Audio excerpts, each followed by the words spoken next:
ജീവജലം. പരിശുദ്ധാത്മാവിനെ കുറിച്ച് ബൈബിൾ പറയും ജീവജലം.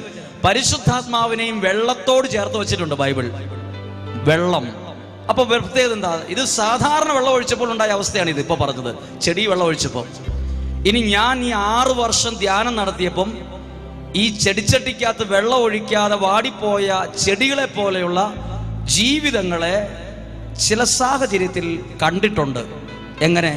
ശ്രദ്ധയിക്കാത്തത് കൊണ്ട് തണ്ടുണങ്ങി, ഇല പോയി, ജീവൻ പോയ പോലെ തോന്നി. ചില ആൾക്കാരുടെ ജീവിതത്തിന്റെ വേര് വരെ ഉണങ്ങിപ്പോയി. ഒരു കാര്യം കേട്ടെ, സാധാരണ വെള്ളം ഒഴിച്ചാൽ വേരുണങ്ങിപ്പോയ ചെടി കിളുക്കുകയില്ല.